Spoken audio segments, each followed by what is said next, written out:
Vous connaissez la phrase qui dit que la main qui donne reste toujours en haut?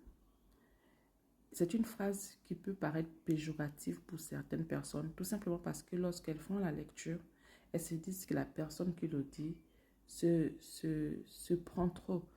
C'est une personne qui ne respecte pas les gens. C'est une personne qui est trop imbue de sa personnalité. Elle s'enorgueillit par rapport à ses richesses ou bien par rapport à ce qu'elle a. Ça peut être vrai dans une certaine mesure, mais moi je pense que c'est une parabole qui est tellement puissante qu'on devrait normalement faire très attention aujourd'hui. Voilà, voilà une de mes lectures que je fais de cette parabole, parce qu'il faut dire que par la grâce de Dieu, je peux comprendre certaines choses. Donc moi, la lecture que je fais de cette chose, c'est que ce qui est dit est vraiment vrai. Pourquoi? C'est un principe divin qui est mis en avant. Parce que celui qui donne toujours, reçoit davantage. N'oubliez pas, on a vu déjà la parabole des talents. On a également aussi le fait que le Seigneur dit que il faut non seulement épargner sur la terre, mais épargner également dans le ciel. Il dit que celui qui épargne dans le ciel, la rouille et la teigne ne vont pas atteindre ses biens. Et le fait d'épargner dans le ciel sécurise en fait ce qu'il a épargné sur la terre. Maintenant, c'est quoi ce qu'il a épargné sur la terre et c'est quoi ce qu'il a épargné dans le ciel? Ce qu'il a épargné sur la terre, ce sont les biens qu'il s'est amassés, les maisons qu'il a construites, les voitures et autres. Ce sont des choses, quand on meurt, on laisse tout, n'est-ce pas? Mais le Seigneur dit également les pannes dans le ciel. Quand on voit les pannes dans le ciel, on voit par exemple le fait d'aider les personnes nécessiteuses. Je ne veux pas dire les personnes pauvres, parce que si on dit les personnes pauvres, on va penser que c'est le simple fait d'aller donner seulement aux pauvres qui fait qu'on épargne dans le ciel.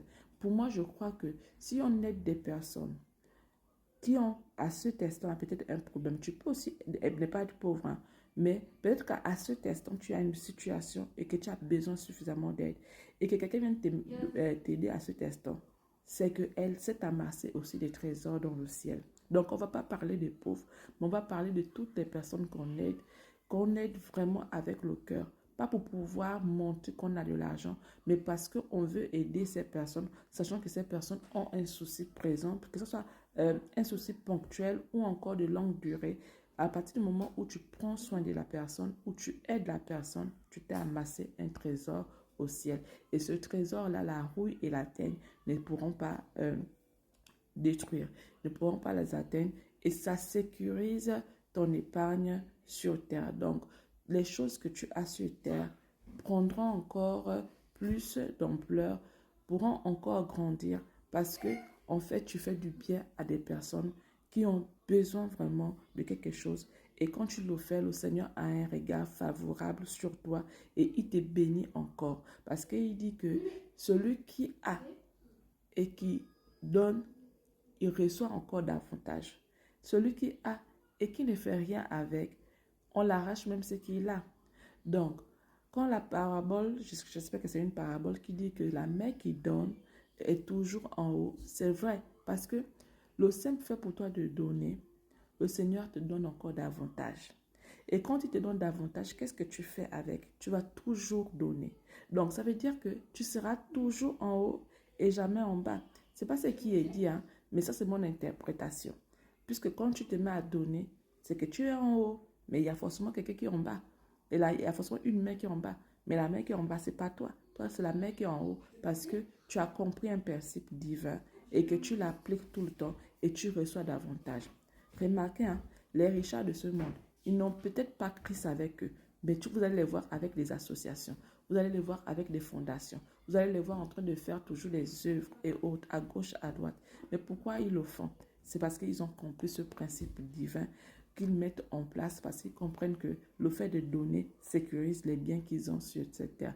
Le fait de donner fait qu'ils ont encore davantage. Donc, donner, ça permet à la personne de maintenir sa position, on va dire, entre griffes sociales. Peut-être même encore d'augmenter, parce qu'au fur et à mesure que tu donnes, tu augmentes. Les gens que tu donnes te bénissent davantage. Quand tu fais du bien à quelqu'un, que ce soit un bien matériel physique ou quoi que ce soit, les gens ont toujours tendance à bénir. Que le Seigneur te bénisse encore, que le Seigneur bénisse ta famille, que le Seigneur bénisse. On te bénit. Mais ce que les gens ne comprennent pas, c'est que cette bénédiction-là, le Seigneur entend.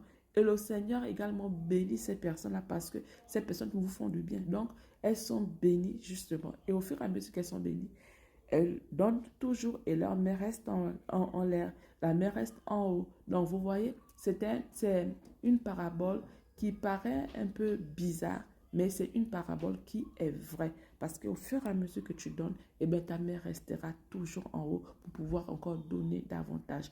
Et le fait que tu donnes davantage, ça te grandit, ça fait de toi une personne, une donatrice ou bien un donateur excellent parce que tu vas continuer à grandir.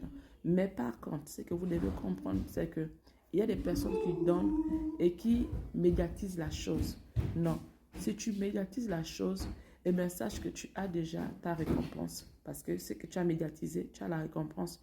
Tu ne l'as pas fait pour Dieu, tu l'as fait pour toi-même. Mais si tu as compris vraiment le sens biblique de la chose, là, je pense que le Seigneur va te bénir davantage.